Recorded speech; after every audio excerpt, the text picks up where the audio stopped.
Hi, y'all. Welcome to the Griffon Show. Great to have you with us. It's time to rock and roll. Friday Eve already here. By the way, on a program note, and we could have did this tomorrow. I got Representative Lance Harris on. He could have came in studio tomorrow, which would be at Hickson Autoplex, if Dallas would have shared a microphone with him. I don't think Dallas would share a microphone with Harris, but he might do it. Anyway, 844-766-6607. Hickson has that hotline if you'd like to be part of the program. We're going to jump right in it. Representative Lance Harris joins us. And, of course, Brandon will tell you I probably had this set up for what, 10 minutes? Yeah, pretty much. He just gave me a heads up. Oh, by the way, check the phone. Yeah, Representative Harris is calling. Lance, I set this up with you about 2 months ago, right? Yeah, I tell you, I've had a long time to study. So. Yes. The whole 2 minutes. We had Blake Miguez in day 4 yesterday, and he came to the studio, and it was here for the hour. And he says, it's amazing if you give me enough time, I can bring some information with me. And then Lance is going, what the heck does he want to talk about? But anyway, Lance, Representative Harris. You see him a lot of time in a newspaper by the Pro Edwards media like Jim Beam, and they never see you in a positive light unless you're on this program. So I figure, what the heck, we better give y'all some cover because guys like that they're gonna keep popping y'all for no reason. Anyway, the governor's laid out his budget. Overall, your thoughts on what he laid out. We all know that's not the budget that's going to happen. And by the way, I've never seen anybody lay out a negative and tell you don't do it. Right. I'm seriously, think about that. I mean, when you get in the car, you say, okay, don't turn this, don't do that, don't do that, don't do that. You never tell them what to do. And I always thought that was amazing to start off with, here's the budget, but don't do this. Right. I tell you, it was something to observe. I mean, I've never seen it before in government quite like this. The governor presents the cuts, and then he says, I'm not for any of these cuts. I'm not for cutting the budget at all. That's number one point. I think it's very evident the governor is not interested in doing structural changes about the way that Louisiana spends money and get back to the priorities that we need to look at, and that was the number one point. The number two thing is that, he's always beating up on House leadership because we're not presenting this supposed plan that he wants. We look at options. That's our job. We look at the legislation that's put forth. But can you imagine coming to the table and then you're looking at these cuts, and then when asked about the plan, he says he's going to take off some of his own revenue-raising parts of the plan, and his own plan does not cover the shortfall. Now, it would seem to me as CEO of the state, you have to have, if you're not far cutting $993 million out of the budget, you pretty well should have a plan of how you're going to make that up. I would think so. But what we were able to ascertain was that his plan, as it stands now, only makes up $460 million of that shortfall. Now, I am getting rather tired of hearing about bring a plan. Y'all don't have a plan. When there's some work that needs to be done on the other side. We have to have the information from the administration as to what options we are supposed to let our members look at. I can't sit in the room with 60 other Republicans and come up with devise a plan. We don't have the staff to do that. The administration is supposed to do that. So I found all of that kind of curious, but we did at least hear him say that he's anticipating using the amounts that will be generated by the federal tax code changes. He also said he's taking personal income tax compression off the table, which is huge for me. I'd have never voted for that in 100 years, because we don't want to extract more money out of the taxpayer. And the last time they tried that, some people's taxes went up as high as 34%. Yep. So that's off the table now. So I think a lot of good things were accomplished Monday as far as clearing the air on really where the problem lies in trying to solve this problem. There's intentionally, I think there's a lot of intention not to give you the facts as far as legislators of what these programs would actually do. We have to have those numbers. We have to have the plan, and we have to have the information. Well, it's amazing, and I'll say it again. I don't mind mentioning names. I'm not saying you do. It's I'm going to give you a quote from Jim Beam, who's the deputy press secretary for Bel Edwards. I mean, if it ain't pro Bel Edwards and hate on Lance Harrison, House Republicans, he don't write about it. He made the comment the governor did his job. He says House Republican leaders, and you're one of them, have been given all the information they need in reform and revenue bills sponsored at the 17 fiscal session by their own members. What is he talking about? You just sat right here and told me that the governor, you need information, you need more money. And what is he talking about? Y'all got everything to do what y'all got to do now. Of course, Jim Beam wants high taxes on the middle class, on businesses and working people. Right. And look, what he's probably doing is parroting the governor's full-time press staff. No, he is. He's a big Jay Darden guy. I mean, Jay Darden told him to go look under his desk. There's some chewed bubble gum that's still got some sweetness in it. He would. You got to understand what I'm saying here. So that's exactly who this guy is. I mean, he's a press deputy secretary for Bel Edwards. And I want you to know that up front. But that's what I'm saying. Y'all got everything. Go do it now. Well, that's not how it works, Mr. Beam, even though he's been covering this for 50 years. Yeah, it's not. And let me just give you an example of why it's so important, in my opinion, that we don't go out and extract more money out of the taxpayer's pocket before we investigate every single way of correcting the budget and what is going to happen with the future as far as revenue. Let's say we went into a special session and gave the state $1 billion in tax revenue. And then we get in regular session and we find out that the federal tax changes are actually worth $500 million. And we find out that because oil prices are higher, we're going to get an additional $200 or $300 million in next year's forecast. Mm-hmm. And then we find out that something else has changed. It's a constantly changing thing in the economy. We cannot just go out and raise, and that's what Mr. Bean doesn't quite understand. We are not going to just go out nonchalantly and blindly vote on this stuff without having the information available to us as to how it impacts our constituents. Good point. He doesn't represent my constituents, I do. Mm-hmm. And I want to make dang sure that I give them the best economic environment for them to be able to prosper that I can. I would think a reasonable person would say what you just said makes sense. Let me find out what we got. Let's see where the economy's going. You know, because this is on top, if you really look at it, our migration's happening big time here again. We're losing people. Number two, if you look at the South, but in the nation, we're one of the few states where income's going down and payroll's going down on businesses. While you look around our state, there are businesses that are doing better. So if you look at those two things, you just can't keep taking from the people that are here. I mean, our migration is a serious problem here, Lance, with people leaving for one reason, jobs. Absolutely, absolutely. And look, you cannot continue to extract money out of the taxpayer's pocket that they can't afford to pay you, period. I'm in business in Louisiana. I'm going to tell you, it's tough right now. It's very tough in my area. And it still does not allay the fact that Louisiana is spending more per capita than any of our neighboring states and most of the states in the South. No doubt. 16% higher on average. So there is a spending problem. We have to look at that because, look, we just found out Monday, too, and you've heard us talk about the continuation budget. Before Monday, the continuation budget was $448 million of wish list, basically of spending next year. And we talked about this last time on your show. That would have grown government by 5.48%. They changed the continuation budget Monday to $773 million. That's on top of if we raise the $993 million.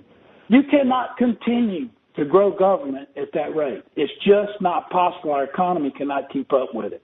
We've been saying it. We're going to, and look, state government, whether you like it or not, whether you want to put a twist on the figures, it's gone up 21%, the state total means of finance budget in 3 years.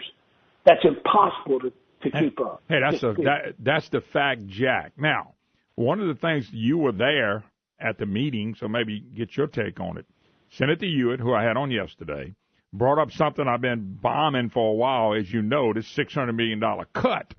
That's not a cut. I've talked to you about this in the past few months. I've talked to Guyman about this. I've talked to Blake Miguez about this. Now I've talked to Senator Hewitt about this. She brings that up to the governor, and the governor was a total smart aleck. And he said, I can't, basically just went back after on that, but yet he stumbled to come up with the $600 million in cuts. She gave the facts, the money go up. Talk a little bit about this, because I thought he was rude as heck to her. Well, I did too. I thought it was very uncalled for. He's done that to me before too. On the last time we had, he came to JLCB, made fun of a word that I said. He said it didn't exist, but when you look in the Webster's dictionary, it's right there. But anyway, I thought he was very disrespectful in that. He came across as, not really interested in her opinion. But getting back to that cut, you are exactly right. The net of those two cuts we're talking about, the net cuts were around $84 million. The rest was done in what they call total means of finance sweeps, which are taking money from one department and moving it to the other. Mm-hmm. It's that simple. Yeah, that's simple. That's why, and that's all he had to say. He should have said, I've only cut the budget because I was forced to cut it by $84 million. And the rest were means of finance swaps. But he didn't. But no, he backed in. He backed down and said, oh, no, I can give you that. Well, he didn't have it with him. He couldn't name any. And now they're going to run back. They're going to come up with a bogus number that I'm sure the press will put out as $600 million in cuts. Yeah. Well, and I tell you, I appreciate Senator Hewitt. I appreciate what she said. And she told him it was an insulting comment. And I think she should have. And it's an unfortunate turn of that particular committee meeting, but the point still is there that we really have not done any structural changes to the budget in the amount of $600 million. You cannot claim that. Period. Well, you know what? One of the reasons that brought my attention is because I know how much bickering and crying and people they sent out when they say we're going to cut $100 million or $200 million. Last year, y'all were trying to get to 98.5 or 97, 98% of the budget. Don't spend the rest, and they nutted up on that. If he cut $600 million and nobody knew, and nobody got hurt, and nobody got fired, he's a genius. We ought to be listening to him. But the fact is, that didn't happen. You know it, and I do it. Yeah, it's not real. It wasn't real reductions like you and I think about reductions. That's very true. Yeah. By the way, I got to take a break, Lance. I'm gonna hold you for just one more segment. When we get back, okay. I want to bring up this thing. Jim Beam in his article again said that Bel Edwards inherited the budget from Bobby Jindal, yet he voted for 6 of the 8 budgets, and they keep blaming getting rid of Stelly. He voted for that, if you believe that. How the heck did he inherit something that he helped create? We got to take a break. You're listening to the Moon Griffon Show. Representative Lance Harris, my special guest. Hi, hello. Welcome back, Moon Griffon Show. Lance never heard me sing that. That's why I wanted to sing that, Brent. 844-766. Lance could have gone all year without hearing that and been just as happy with him. Lance probably could have responded to that real quick. Don't run away one of the people that's fighting for us. Please. If I keep singing, Lance, you're not coming back, are you? You need a little comic relief every now and then. That's what I say. I'm comic relief if nothing else. Like my daddy used to tell me, Lance, he'd say, you're a good boy, son. Say, you're a fine fella. He'd put his arm around me and say, you're a good boy, you're a fine boy. He'd say, but however, you're not a very bright boy. Lance Harris. Well, my dad always told me I was mentally lazy, so we're the same boat. I tell that to my same kids. From 16 to 24, you dumb as you're going to get. Huh? Say, you're already dumb because you don't believe what I'm saying. But anyway, Lance Harris, Representative Harris. One of the things I get a kick out of, I mentioned, they keep saying Bel Edwards. Jim Beam doesn't care if he tells the truth, doesn't care who he hurts. He got his agenda. Boom, the truth don't matter. And they all keep putting out that, and even Jay Darden and the governor said this at the meeting the other day. Well, y'all and us, we kind of inherited this mess. No, you didn't. That is not true. Now, you were there too, but nobody inherited the mess. The mess was created from not taking care of business. So, but the governor, his hands is in this just as deep as anybody else. He voted for 6 of 8 of Bobby Jindal's budget. And they keep saying the Stelly bill did this. And by the way, the Stelly bill did not do this. It's called spending. I noticed they never address spending. They just keep saying he inherited the budget. Well, how do you inherit something that you voted on? Well, look, if the Stelly bill did it, then the spending would have gone down. The spending has gone up every year the last 8 to 9 years. That's with the Stelly bill. Listen, you made the point. That's with the Stelly bill going away. The spending still has skyrocketed. Absolutely, absolutely. Now, I'll tell you one thing, and I told this to some folks yesterday. I met with a group of businessmen, and they're tired of everybody blaming everybody else. Yeah. You want to hear one of us, like the speaker or Cameron Henry or myself or anybody that's in, a chairman of a committee that deals with this, blame anybody for anything. Y'all haven't blamed anything. Y'all trying to fix it. Do that. We're trying to fix it. And bingo. Until you get away from the blame game, it clouds. It ain't somebody else's fault. Listen, we ran for office to do our job. You ran to be the CEO of the state in the governor's position. He needs to be CEO of the state, period. And look, I think none of us need to blame anybody. Get away from that. Let's just get in here and fix it and man up. I said that on your show 2 times ago. We have to man up, do what we have to do to fix this issue. I, frankly, am kind of tired of hearing everybody else get blamed for something that we need to be working on. But that's why I bring that up. Beam and the press has went directly toward y'all. And I'm telling you right now, you wouldn't hire Bel Edwards. If I was the CEO and I didn't do well of your company and you fired me, and 2 years, almost 2.5 years later, 2.5 years later, you got another CEO and he's blaming me. He's still blaming me. You'd fire him. You'd fire him in a second. I think you make a great point. Yeah, and look, let me tell you, let's not forget that we've had 2 years to work on this fiscal cliff. Think about this a second. We tried to address it last year to the tune of $200 million in less appropriation. We were working on this fiscal cliff last year. But guess what? The administration wasn't.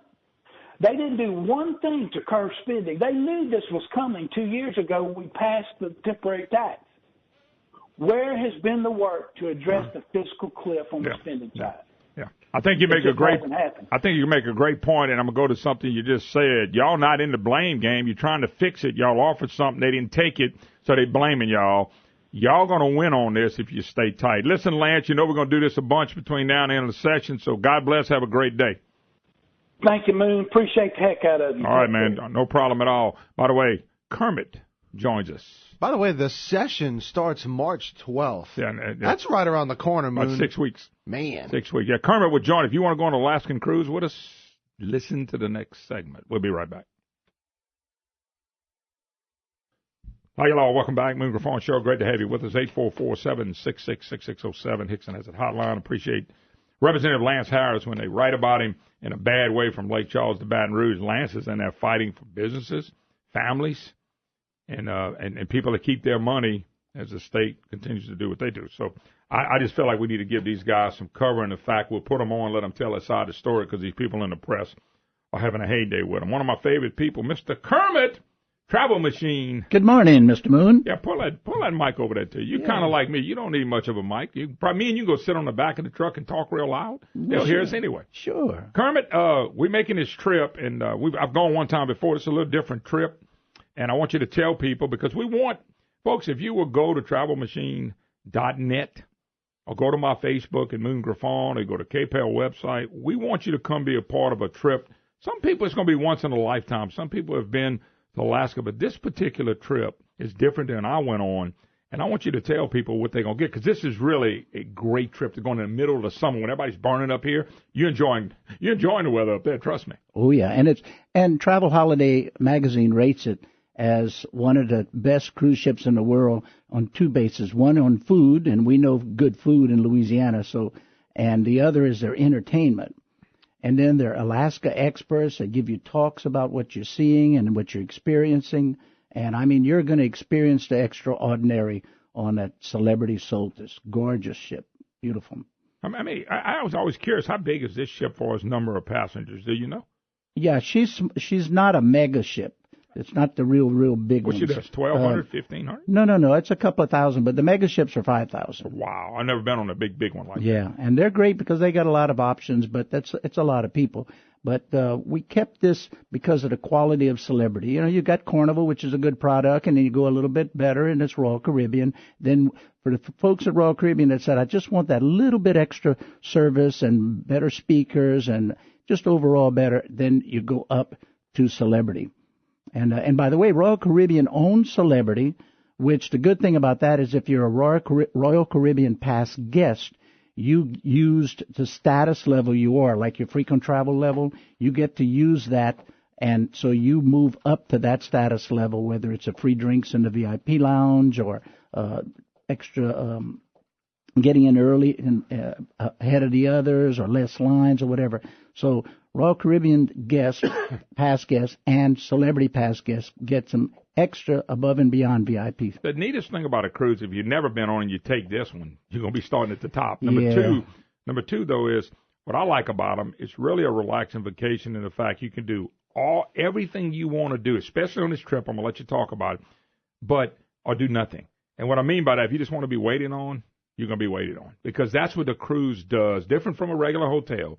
You're waited on 24/7, basically. Whatever you need is there for you, not to mention all the entertainment and fun you can have. And then the relationships. I developed a lot of relationships on these cruises, not just from a business perspective. I'm talking about friendships. Sure. Yeah, when you get a lot of like-minded people together and have a good time, that's special. Business is not, even business or friendship is not rocket science. It's relationships. No, but this is where the fun starts. And so talk about the trip, where we're going to be going. It's an inland trip. You don't really have to worry about somebody said, well, I might get motion sickness.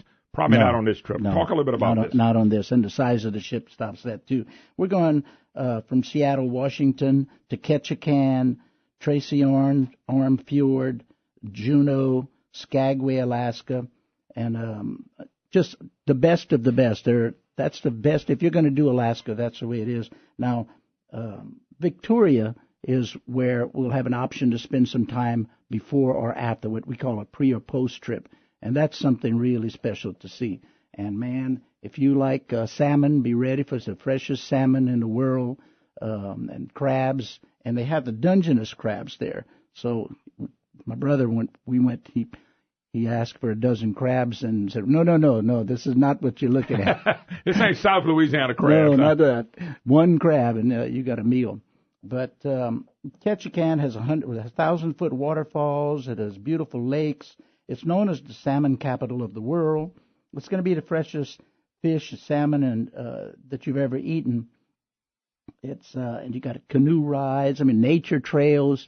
But the waterfalls there are really magnificent. You know, we did one time too. We took, and I don't remember where, but it was in one of those places. Now my wife could rally that stuff off in a second. We took a train ride. I think it was about 4 hours. Yeah, it was up in the mountains and all that stuff, and you got to see animals that you don't normally see. The scenery on that. We enjoyed that because it was so relaxing. They had drinks and a little bit of nibbles and foods and stuff like that. You went up there. We had fun doing that. Oh, yeah. That's a magnificent part of it. There's just Alaska. Everybody comes back wild, and everybody says, I'm coming back again. I'm going to do this again. I've been to Hawaii. I've been to the Bahamas. I've been probably to 5 or 6 different places. To me, this was the trip of all trips. Yeah, and I'm not saying that people say, well, you want people. I want people to come because I'm going to get to meet them. I'm going to get to have a lot of fun with them. We got some special things that we'll do. You can be part of. You can get on this trip. By the way, you can get on this trip. It sounds like Moon, but it sounds like a good deal on a trip and never introduce yourself. I had a guy one time when the trip was over come up to me and said, he met me, said, yeah, I was on the trip, man. I just never wanted to approach you. And I said, why? I'm probably the most easily approachable person you've ever met. Yes. I mean, maybe I'm not, but I think I am. Well, when we walked off that last cruise or the cruise before that, I mean, you were calling everybody by first name basis. Absolutely. You know what we do? We get to eat with them. We get to go on some of these excursions. I got to go salmon. I love the fish, as you know. I got to go on a salmon trip, and I've always watched it, and I always wanted to go back, and I am going to do it. And I went with a few people I knew and a few people I didn't know, and I met most of them here in the state, Lafayette, Shreveport, Monroe, wherever. We had such a good time. And I caught me one about 6 pounds on a fly that wasn't big as my fingernail. Oh. And when I was doing that fly, I thought, there's no way a big salmon's going to eat this little bitty fly until he hit it. And I said, holy cow. And we did catch and release. You can do catch and eat your fish. It's all kind of stuff. And they can go to your website, travelmachine.net, and find out all about it. And all you got to do is pick up the phone and call. There's a phone number, too. But if you just go to the website, they can find out a lot about it. I mean, your people do a great job of letting people know. And it's July 13th. So many people have frequent travel points that they can use that for the air to fly and meet us there. You want to definitely fly in at least 1 day prior. in case the flights get delayed. Oh, my wife and my little boys already tried to figure out the Seattle Mariners were playing. Oh. They're already spending more money than I'm already spending. That's fine. I love a Major League Baseball game myself. It's only money. And you can start on this cruise as low as the $1,300 a person range based on 2 people. That's before taxes and port charges. That's a smaller inside cabin, but it's better than staying home. People say, well, if I go, I want to have this big suite. Then pay for it. There's no problem. They got all kind of different pay deals. But it starts well. It's a reasonable price. It's one of the finest ships in the world. We're going to Juneau, and we're going to Victoria, and we're going to Tracy Arm Fjord with a sail through. Skagway, Alaska is so unique. It's a mountain that comes down, and then you've got it's like on wharfs. It's like wood things. You remember that? Oh, yeah.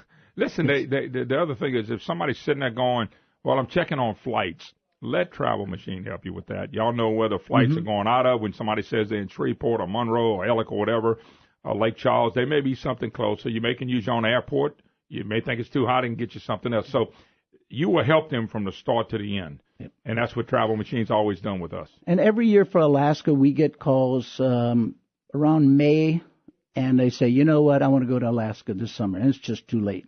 And you need them to go ahead and book now. They have to book now. Alaska always has less beds and less ships than they have people wanting it. The supply is much smaller than the demand. It's so beautiful. It's a trip of a lifetime. Once again, travelmachine.net.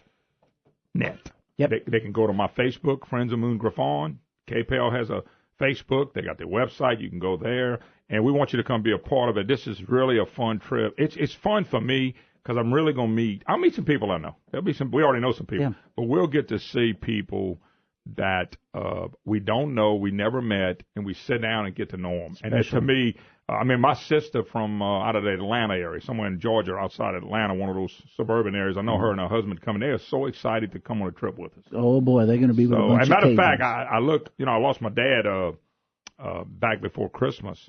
And Mom's always wanted to do this. Well, I hadn't pushed her yet, but I'm getting ready to shove her, too, because she really wants to come on this trip. So she hadn't even looked at it yet, settling down from the past. Tell her to come and celebrate his life. Oh, she will. If she comes, she can say, because his life was a celebration. All right. All right, Kermit. Thank you. God bless you, brother. It's always a pleasure.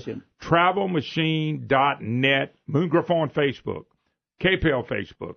Come on, folks. Come have some fun with it. I promise you, when you leave this trip and you head home, you're going to go, wow. Just like Kermit said, I want to go back. Call now for free information, free brochure about it, 337-981-7870.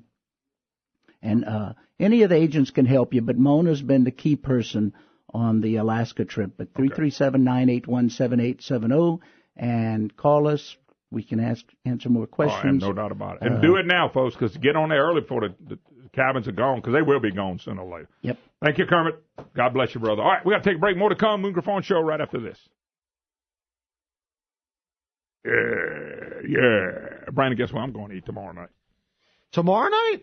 Does it start with an S and end with an S? Oh, man, I'm going to Shucks. Can't wait. Actually, I'm going to Shucks. I love going to Shucks, folks. And then we can't go during the week like we want to. When we first moved here, we didn't live at about 12 to 15 minutes from now, about 30, 35 minutes. Yeah. So during the week's out. But tomorrow I get to go to Shucks with some good friends that hadn't been there in a while. I'm going to see David and Bird. I'm going to eat me some of them raw oysters, and then I'm going to get me some of them succulent. Oh, Brandon. Oh, the extraordinary oysters, Oyster Supremes, where they char grill the oysters, and they only put lump crab meat and shrimp on it, and then they sprinkle some Parmesan cheese on it. Brandon. Oh, man, Moon. Woo. Brandon, you remember you ate some. Brandon doesn't eat spinach. I didn't get to try one of those, Yeah, but you don't eat spinach or oysters, and you ate the one with the spinach on the oysters that Brandon said, I never liked this before. I like that. It was delicious, By the way, we going. It is going to be unbelievable. Can't wait to bring some more friends. When we go to Shucks, we usually bring a few friends because we like to have fun, and that's the place you can have fun because the atmosphere is every bit as good as the food, and the food's great. So I get the atmosphere and the food, and boy, I tell you what, I love going to Shucks. You should, too, for lunch or supper, open Monday through Saturday. Some of the best oysters you ever put in your mouth, but hey, their Cajun cuisine, second to no one. Shucks, it's a happening. David and Bird do a good job. I believe we know all the waitresses now. Well, Brandon, they've been working there a long time, and they like their job, and they're having fun, and they're making a good living, and so it kind of makes it nice and special to go in there and say, "Hey, Moon, hey, Miss Tanya." They call me Moon, they call her Miss. I don't understand, but anyway, it's a lot of fun. All right, 844-766-6607. Hickson has a hotline. I know a lot of you people, because I heard from y'all, we might go on the cruise. Y'all really ought to tag up, make sure, check it out, and come have some fun with it, because it's developing relationships and having a blast, and that's what we're going to do. All righty. Brandon, and I know you got the clips, so let me get the first one I want you to get is Trump. Yeah, this is funny. The Trump's telephone messaging. When you realize they went on, shut the government down on a Friday evening and opened it back up on a Monday evening. Brandon, it wasn't much of a shutdown. Think about that. Saturday and Sunday, most federal workers don't work. They don't work them days anyway. Number two, I got some hate mail from some people. Hey, that you think it's funny, it don't affect you, but it's going to affect me. And I just blew them off because I thought it ain't going to affect you long and it ain't going to affect you much, and it didn't. It didn't affect anybody. It was a shutdown the Democrats were losing. With Donald Trump, and he really, really had fun with this. Donald Trump left a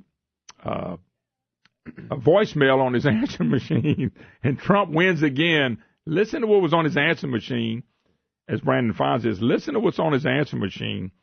It's hilarious. And it's typical Donald Trump winning again. I may get tired of winning, Brandon. I don't know. That's not it.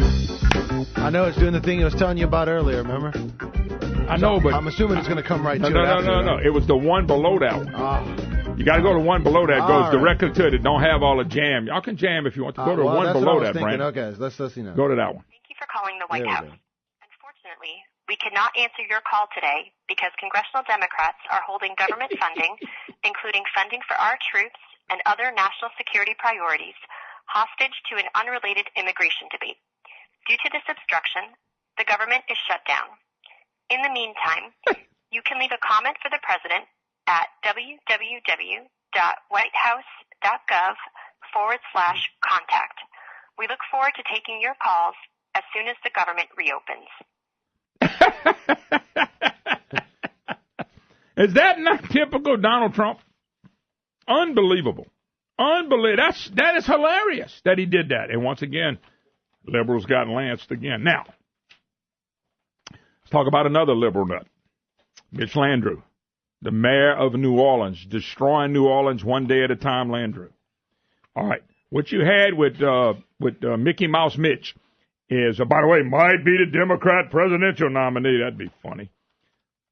He is now leading the boycott of Trump meeting after sanctuary city threats. Okay. 23 mayors are boycotting a meeting with the president that he's having. And what's hilarious about this, what's sad about this meeting has to do with, among other things, they're trying to put together a package to build roads and infrastructure. Well, President Trump is saying the sanctuary city deal, they're putting heat. You got Sessions out there getting on them, getting ready to go after them, and now you got this bill that they want to pass that's an infrastructure bill. And one of the things that Trump and them may do is not send money for infrastructure on this new plan if they pass it. I hope it's not a tax increase, but I got a feeling it is because I saw a 23-cent gas tax. If they do pass it, where New York, San Francisco, Chicago, and New Orleans will not get a penny. Not a penny. Now, how intelligent is Mitch Landrieu? Not that bright, folks. And he's proved it by running the city of New Orleans into the ground. But anyway, here is Donald Trump's comments on these mayors who are not, they're boycotting him because he wants to protect the United States of America and the people that are in it. Here we go. I think. Well, let's see.